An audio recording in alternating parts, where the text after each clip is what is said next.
1, 2, 3. Testing. 1, 2, 3.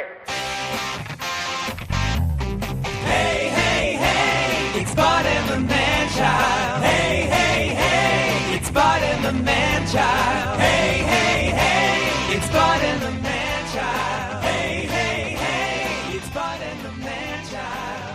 All right, it's the old theme song, and that's because, yes, we're about to bring him on board. I warn you. We have trained him, I think, well. We've trained him well. Technology not his best friend, but we're about to bring our friend Bud Poliquin into the conversation. It is our normal Brunch with Bud segment. It is brought to you by our friends right here at the Bayberry, if I can get my fingers right, Bayberry Automotive, Route 57 in Liverpool. Integrity in everything is their motto, and they're getting ready in another month or two to open up a brand new location. We'll give you all those details as they become available, but we're very, very excited for our friends John Wright and his whole crew over there at Bayberry Automotive. All right, without further ado, it is indeed time to brunch with Bud, and we do it right now as we bring in my old partner, Mr. Bud Poliquin. How are you, Arthur? Good morning. What's the latest? What's the greatest? Welcome to Digital World, my friend. Well, it's kind of cool. I wish I'd known we were doing this because I would have shaved and maybe got a tuxedo or some such. So I'm not at my best visually, but we'll have to work with what I got right here. You look very cash. You look very cash. You look very, very relaxed.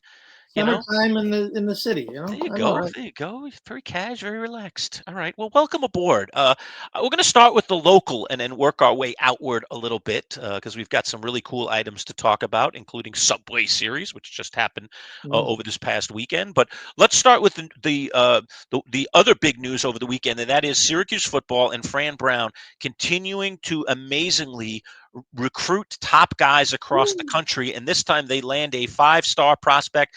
This guy's finalists were Michigan, Oregon, just massive programs. Florida, I think, was the third, and little old Syracuse. And guess who got this young man? Little old Syracuse and Fran Brown. So how excited should a fan base be when it comes to Syracuse landing a 2026 5-star receiver? This guy was basically known as, at this point, rated as the third best receiver in the country. Bud, what do you think of it?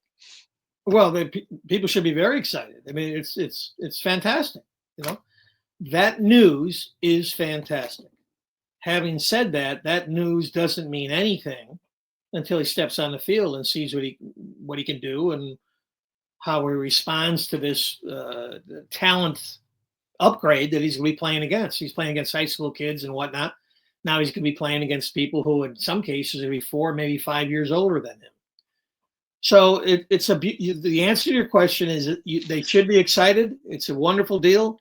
Better to get a 5-star than a 4, than a 3, than a 2, than a 1. However, once you put the pads on, none of that matters whatsoever, and people have to understand that. We all remember Johnny Morant, and not to dance on his athletic grave, but he didn't turn out to be Johnny Morant.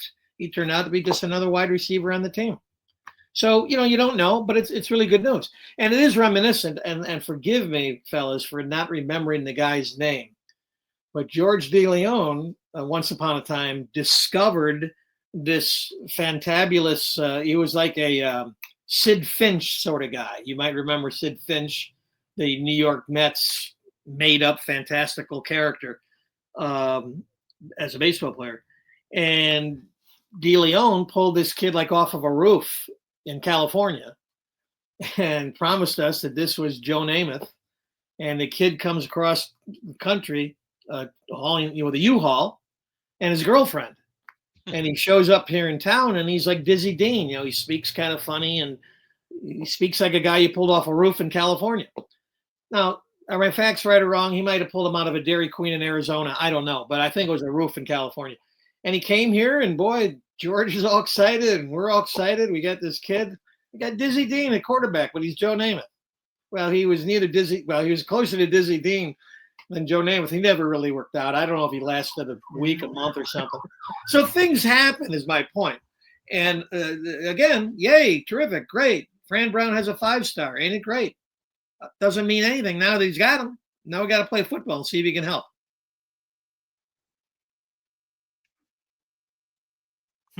Wow.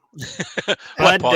if You this look like whole you're reimagine Googling life over there. doesn't work Was out it for you, sudden perhaps silence there? What is a that, Paul? What's motivational going on there? speaker. That's all I got. So great, wonderful. Let's see what he can do. Yeah, that was one of the things when we did the show for years. Is you always were a very much a very lukewarm thermometer. Okay, when it came to recruits, why is that? I mean, let's talk a little bit about the history of it for people who are new to the whole Bud and the Manchild thing. I mean, we did that thing for nearly 17 years. What is it? Why are you?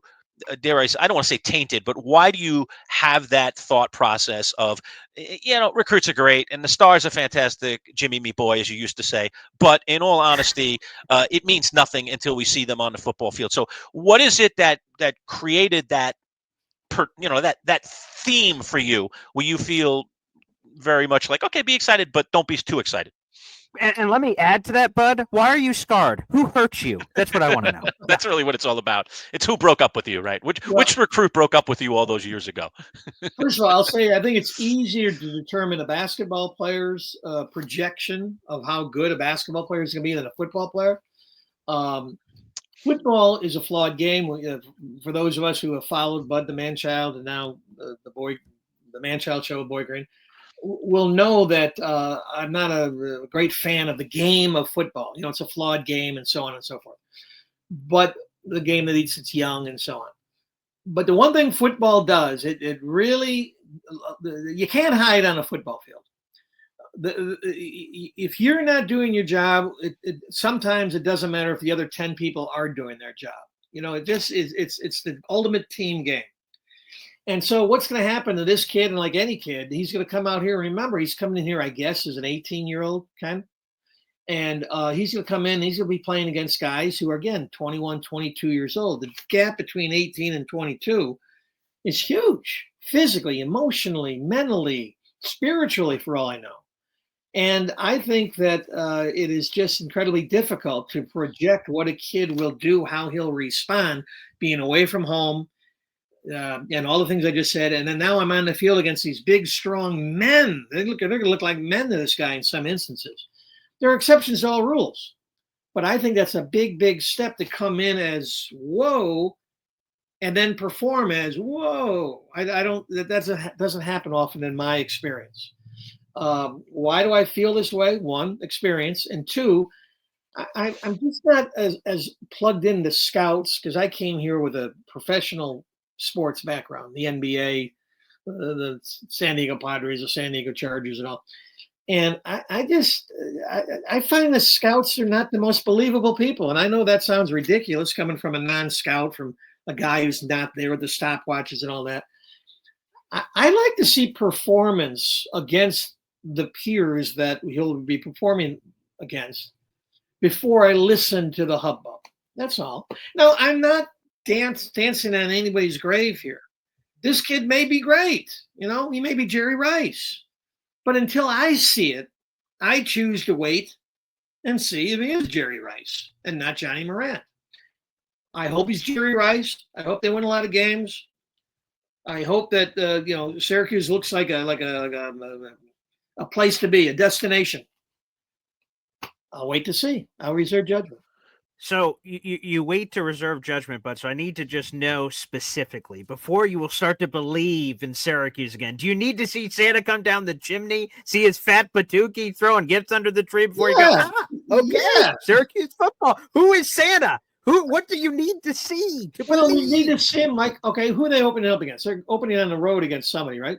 Yeah, let me tell you the schedule here. I mean, this is Tennessee, I was going to ask this question, but I'll finish. I'll just quickly give you the Syracuse schedule. Yeah, I think it's Tennessee neutral. You can answer that plus the ahead. question that I'm going to layer on top of it, Bud, and that is what the expectations of this coming season. So this is Syracuse's schedule. August 30th, a Saturday, noontime.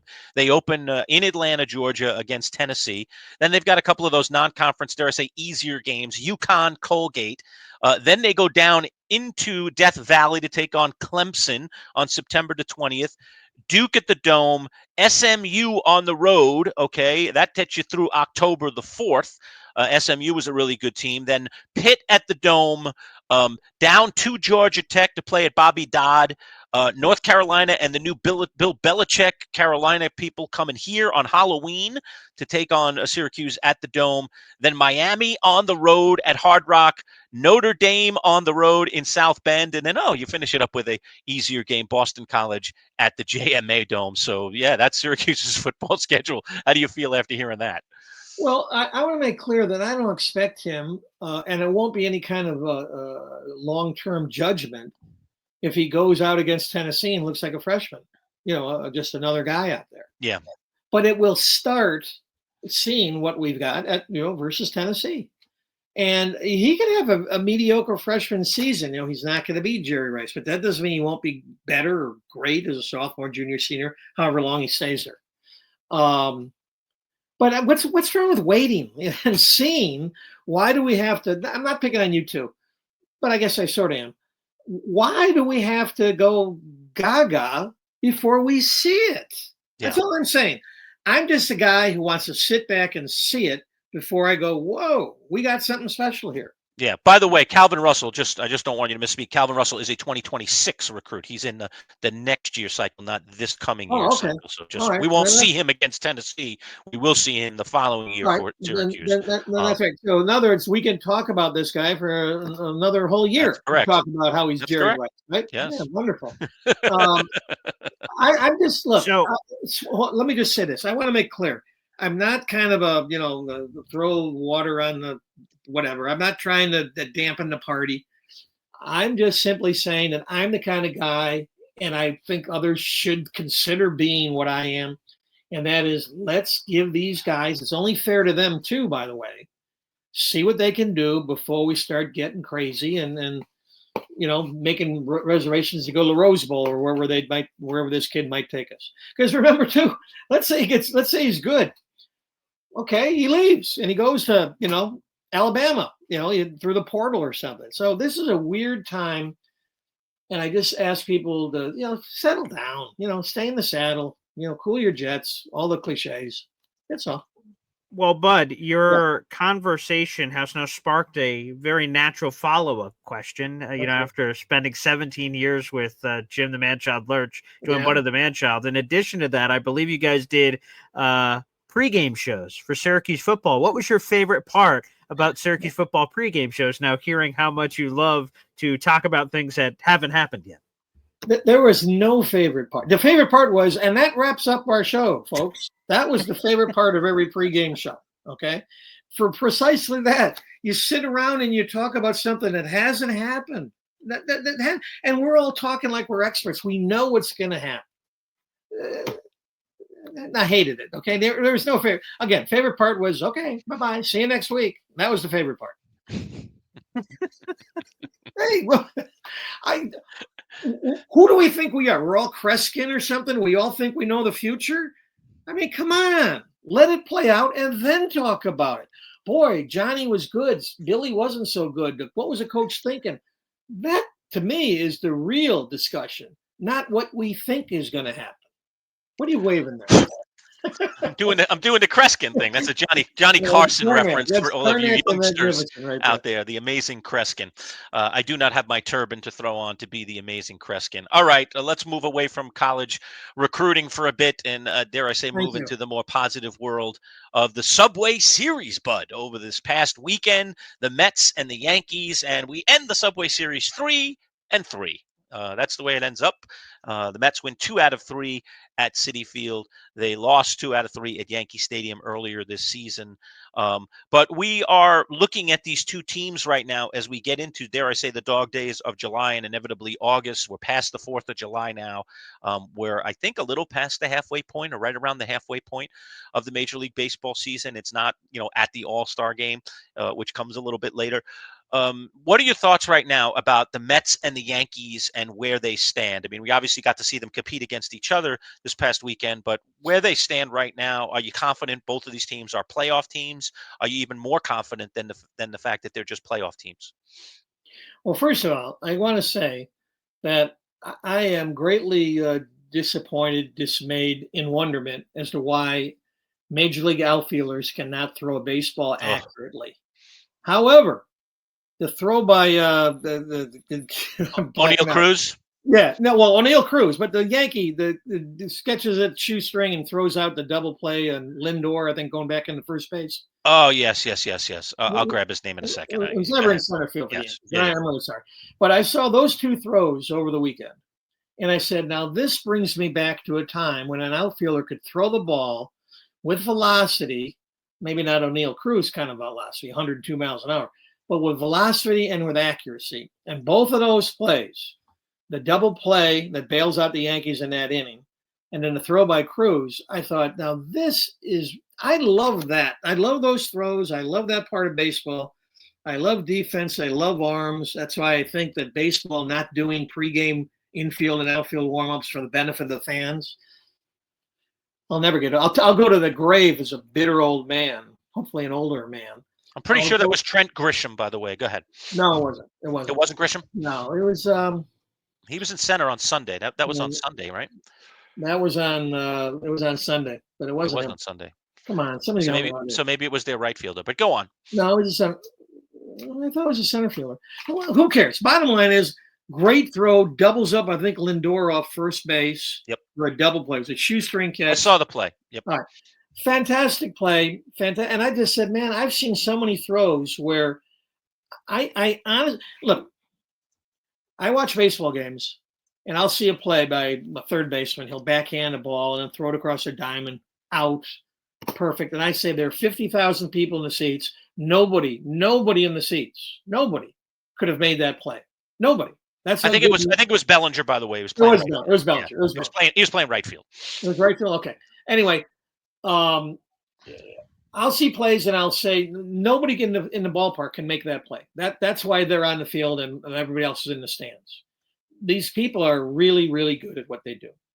Then I'll see these outfielders, and I hand to God, I truly believe this. When I had an arm, when I was, playing, I said I have a better arm than half of these outfielders. Now I know how mad that sounds. It's insane. But I could throw the ball where I wanted it to go. Maybe I didn't have the arm strength, but I never. How many times do you hear the announcer say, "Oh, that throw is up the line"? What do you mean it's up the line? Well, it's 20 feet up the line. What's wrong with throwing it at home plate? Oh, you couldn't have done that. Yeah, I could have. So I'm one of the people in the stands who could make the throw that these guys can't make. I can't make O'Neill's throw, and I can't make Bellinger's throw. Bellinger. Yeah. Yeah, we have an O'Neill Cruz, right? O'Neill Cruz. yes, Oh my God, 105 miles per hour from center field to throw a guy out on a dead fly at home. Oof! Right there. No, the catcher doesn't move the glove. Yeah. And then the first baseman on Bellinger doesn't move the glove. What's wrong with these people? Anyway, that's my little pet peeve. What do I think of the Yankees and Mets? Yeah, they're both going to the playoffs. I mean, come on. No doubt, huh? You can finish in this day and age. You can finish fourth in your division and still make the playoffs, right? Because there's 3 playoff teams. So if it falls correctly, you could finish fourth. The Yankees and the Mets, barring catastrophic injury, are going to go to the playoffs. I mean, okay, they're that good. So, Bud, they both make the playoffs. Who goes further, Mets or Yankees? See, you don't pay attention, okay? You really don't pay attention to me. Hey, get him to pay attention. Here's the thing. Once you get in the playoffs, anybody who's going to make wild predictions, again, it's crazy. Because baseball is that game that has nothing to do with talent, but has everything to do with performance. And has a lot to do with luck. Does that ball hit the chalk for a fair ball? Oh, it just goes foul, or vice versa. Do we get a bad hop to the shortstop? It goes to left field for this or that. Do I get a bloop in the right field when the guy doesn't even make contact, but it bloops in? So who's going to perform better and who's going to be more lucky? Well, I don't know that. If I knew that, that's why I'm asking you for a prediction. I want you to predict it. I want you to tell me. Grab the crystal ball that's off camera to your right and tell me. But if I knew that, I wouldn't be talking to you guys because I'd be on my island in the Caribbean right now because I'd bet and I'd make zillions of dollars. So we wouldn't even be talking. I'd no longer be your friends. I'd be too rich for you. Okay? Oh, we're friends. Well, at least we have that. Yeah. Let's get that straight. Who do I think? Sure, on talent, who would go further? Probably the Mets. Ooh. Because the Yankees have a lot of swing and miss guys, and that. So you're saying the Yankees are overrated? I'm saying the Yankees are a lock to make the playoffs. And once they get in the playoffs, baby, who's got the pitching on that day and who's going to have the bloops fall in or not fall in? So this isn't football or basketball where you can say, oh, the talented team is X and they're going to beat Y if everybody performs. If everybody plays to their ability. right, but like we were just talking about at the beginning of the interview, Calvin Russell's a 5-star guy, but he gets on the campus. Who cares? You're no star, buddy. Who gives a flying hoot? Now we get to baseball. Everyone makes the playoffs. Number 1 seed, 2 seed, 3 seed, 4 seed, division winner, wild card, doesn't matter. We're all just baseball teams in a park. Correct. Pretty much doesn't matter. All right. Now, again, it's easy to look at the rosters of the playoff teams and say, okay, this roster should beat that roster. I could do that all day long. You guys, anybody could do that. But again, how do you know? This is why baseball, I think, is a really great game. Because today, like for instance, forget that. I'm repeating myself. I don't know who's going to have the bloop single fall in and who's going to have the bloop be caught by the second baseman. I don't know that.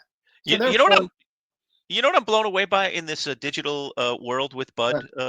By the way, this is our first show with Bud. Boy Am I Green. doing something wrong here? Yeah, Brunch or Bud Digital. Is how handsy he is. I thought I was the New Yorker who moved my hands around. He's got his hands coming at us at the camera. You're like, whoa, look out. Whoa, Bud's throwing a pass. Like, whoa, there's some serious hands I'm a rookie. going on. I'm a Look, rookie. he's frustrated. He's got the hand on the head. He's put the hand between, the hands over his eyes. I was like, whoa. You know what? Forget about it. Forget about Camera. This is, Yeah. I never realized how animated he was. I'll figure this out. I sat next to him for 16 years. I'd never seen him this animated. No This digital hand-to-hand world contact going has on him really, really jazzed. By the way, today's broadcast is brought to you by our friends at Bayberry Automotive. Integrity in everything. Bud, we're going to take 30 seconds, step aside, regroup, get your hands down, relax, have a sip of water. We'll be right back with more Brunch with Bud right after this. Trust is everything when it comes to auto repairs. At Bayberry Automotive, they take trust seriously. Bayberry has a team of experienced and certified mechanics that are dedicated to providing exceptional customer service. And Bayberry stands behind its work with an exceptional 5-star rating from its many satisfied customers. Family run, integrity in everything. Bayberry Automotive, BayberryAutomotive.com. Located on Route 57 across from Bayberry Plaza, the premier choice for auto repair in Liverpool. All right, and if I turned around, showed you the back, you see my Bayberry Automotive shirt here today. If I turned around, showed you the back in giant letters, it's integrity and everything. I don't know if I can get around. We won't do it right now. But anyway, our friends at Bayberry Automotive, go see them up on Route 57 in Liverpool. All right, we're brunching with Bud Poliquin. We got about another 6 or 7 minutes, and then we're cutting you off, Bud. Sorry, we've got other things to attend to. Dare I say? He's got today. something to say. All right, put your finger down. All right, put your little finger down. All right, yes. What is it? That was a cool commercial. But the Bayberry. You liked it. Thank you very much. I put that together. Thanks, Bud. Really outstanding work. Really, that was very nice. It was almost, dare I say, entertaining. Not almost. It was more than a commercial. It was engaging. Good work. Wow. And All right. folks, this is not scripted. This is absolutely off the top of my head. They didn't ask me to say that. No, we did not. No. I thought that was very engaging. Good job. Ooh. Okay. Fantastic. Colossal. All Stupendous. right, Lurch, I'll take that raise. Thank you for Bud. Since we don't, I mean, next time we get together, maybe next time we get together, Bud, maybe we can break down some of the stuff. But I'm just going to ask you to pick one, and I know this is hard for you, but you decide the parameters. No rules here. Okay. We've had a lot of movement over the past couple of weeks, obviously with the free agency period in the NBA beginning. I just want to maybe you could pick one move or something that stuck out in your head as you're seeing all these players move. Kevin Durant, some other big names moving from team to team. We're still waiting to see if someone like Giannis is going to make a move or has Milwaukee done enough to keep him. But give me your thoughts on what you've seen so far. Is this much ado about nothing, or is there a move that's kind of sticking out in your mind to say, hey, look out for that one? Well, to me, it's kind of bold, but not that bold. Assuming good health and productivity that you imagine is not an over ask. I think the Denver Nuggets are going to win the NBA title next year. They did some really good work, and this assumes, of course, that Jonas Valanciunas. He does not run off to Europe or Greece or wherever he's going, and he'll report to Dallas. He cannot. Just a quick nugget. NBA insider Shams Charania shared that the Nuggets said, "Hey, man, you can talk to whoever you want to. We're not letting out of your deal, so you're stuck here." So he is staying. But things happen, He still might go. But anyway, if he Can I do this anyway? Can I do my hands here? In other words, pipe down. No, I think the best thing to happen is the Denver Nuggets have won themselves the NBA title next year, if, of course, people stay healthy and perform the way you would expect. Because they got 4 guys in. Four came in and 4 left, and they've upgraded in almost every case on a man-to-man. They didn't have depth. They didn't have enough outside shooting. Now they have depth and outside shooting. They didn't have a backup for Jokic. Now they do. So you ask, what do I think? I think the biggest development is the Nuggets are going to win the championship. And yes, I understand Oklahoma City's good and young, but we'll see. We'll see. Boom. I'm There just you go. I was just jumping in just to throw some names. I can't get them quickly enough, but Denver among other teams. Wow, that's an interesting one that you choose Denver because Well, I remember thought this: the Denver Nuggets today will say, and they could say it doesn't mean anything. They could say we could have, should have beaten Oklahoma City. They should have Game won in 7. Well, Right? sure. Yeah. No, in 7 they got they didn't. They lost. No, I just mean that it went to a 7th game. It didn't even have to go to a 7th game. I agree. Yeah. They could have won it in 6. And they could have won the title this year if they held on. They gave away 2 games where they had leads late, gave them both ways. So just save one of those games, they win. So And they fired the head coach, close. Michael Malone. They got better. They had all that drama. I'm sorry. What did you say? You said they fired the coach too, so that was another. No, I was just saying that. The additional drama, right? So we'll they're good. Let them come back and we'll see. But if not the Rockets, the Rockets are really good. The West is ridiculous. They make a lot of moves too, some big ones. There will be, and I don't know which team would be, but if we got it out, in fact, I can do that next time we're on. It's possible. This is crazy talk. I know it's crazy talk. That the 9th team in the West, the team that doesn't make the playoffs, could win the East. Remember those words. And we'll take a look at it. I have to look at it. And that might be crazy. But the 9th team could win. And look at you, Mr. Celtics there.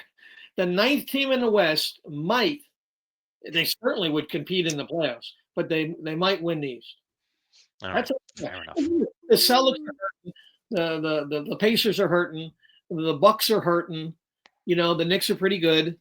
But I see they're thinking of trading Towns or something. I don't know what's going on with that. I'll give you names of possible teams that will finish 9th and what they would project to do in the Eastern playoffs. For instance, like San Antonio could finish 9th. San Antonio could finish 9th. Would you guys want to play San Antonio in a best of 7? Come on now. De'Aaron Fox, Wembanyama, the Castle, the kid that they got, the number 2 pick was supposed to be great. If they pick up somebody else, wonder if they get Giannis. Of course, if they get Giannis, they'll make the playoffs. But they could finish 9th, and nobody in the East would want to play him in a best of 7. All right, as they say, we're just plumb out of time. But the great thing about this internet world, today we have a pressing interview, so we have to give you the bum's rush. But normally, Bud, actually, in the world of the web here, in the digital world, and by the way, don't forget to like our video, click on that little thumbs up below, and subscribe at MC Show Digital so you can receive all of these videos and have them on demand on our YouTube channel. But the wonderful thing about this internet world, I think for you and not for us, is that you could drone on and on and on, and we have all the time in the world, dare I say. It's infinite. We might be boring the audience to death, but nonetheless, we always had to kind of shove you out of the radio because we had, we backed up 3 commercial blocks because of all the time you took. In this wonderful world, Bud, you'll be able to talk more freely. Today is not that day, but there will be days where you will be able to just go, and we'll just kick back and relax and, try not to get our hands in the computer like you are right now. Going forward, yes, I'll decide when this show is over. Not you guys. Okay. Oh my goodness. All right. Boys, Perhaps it's we, been a delight. It perhaps we really won't has. have him back, Boy Green. Perhaps we won't have him back. It's He been a thinks he can delight. control. Now he can control the content and how much content we put out there. No, but it was great having you. Yeah, it's been fun. Thank Welcome you. to technology. Welcome to the new world. We think And- we've got you all squared now. So thanks And as I'll have a little always. different look next week. Great to chat with you. Oh, Maybe okay. a goatee or something. Oh, okay. Nice. Okay. All So right. he'll change Mix up it the up. look. Okay. Yeah, That's definitely. it. We'll have a different look every week. How about that? Okay. Definitely go with a different shirt. I think that's in order. Definitely go with a different shirt. You know, Yeah, maybe this something is- a little more this is not beachy, a good. little more, Martha's Vineyard kind of Yeah, style. this is not a good look today. I'll do better next week. Or Yeah, another- you actually had a good look in my goodbye video, the rose petal video where people were throwing Yeah, rose not petals bad, at my huh? feet. I was like, Yeah. wow, look at him on the ocean front, right on the ocean there, wearing On his location. beach gear. Looked good. That was You went very on nice. location for that one. That was very, very nice. All right, bud. Thank you Yeah, as boy. always. We'll talk to you again next week, okay? Great. Okay. See you, folks. All right, there he goes, our friend Bud Poliquin. And again, today's interview brought to you by our friends at Bayberry Automotive. Integrity in everything. We'll see you soon, folks. Peace out.